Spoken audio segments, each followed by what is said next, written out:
আসছি পরবর্তী খবরের দিকে।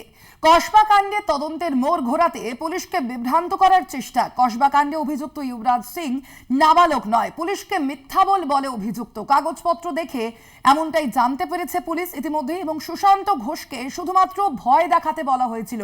পুলিশকে ইতিমধ্যেই জানিয়েছে ধৃত।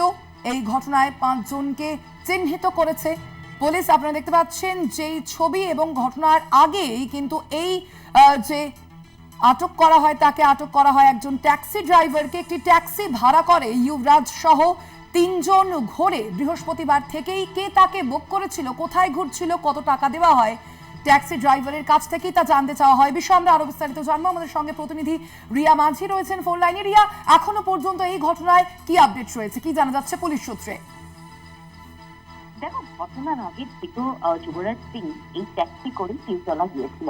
আমরা জানি যে একদম যদি ক্রোনোলজি বলা যায় তাহলে গত পরশুদিন যুবরাজ সিং সহ 3 জনকে বিহারের বৈশালী থেকে আনা হয়।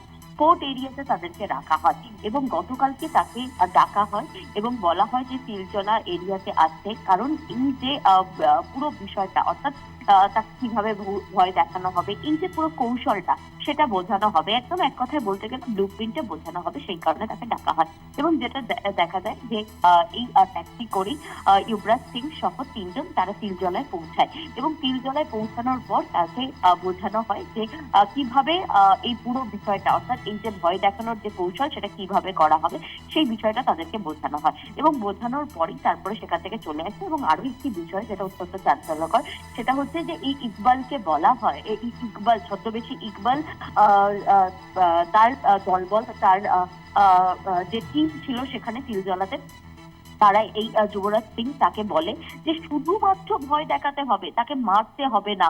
এই যে লোডেড পিস্তল তাকে দেওয়া হয় বা সে নিজে থেকে এনেছে কিনা সেটাও এখনো স্পষ্ট নয়, সেই বিষয়টা কিন্তু তাকে বলা হয় যে শুধুমাত্রই ভয় দেখাতে হবে, তাকে মারা যাবে না, এমনটাই কিন্তু ইনস্ট্রাকশন দেওয়া হয়। তারপরেই যেটা দেখা যায় যে বাইক, সেটাও কিন্তু এই যে ছদ্মবেশী ইকবাল তাদেরই অ্যারেঞ্জ করা, এই বাইকে করে আসে এই যুবরাজ সিং, তারপরে সেখানে নামে, একদম সামনে যায় সেই বন্দুক নিয়ে ভয় দেখানোর জন্য।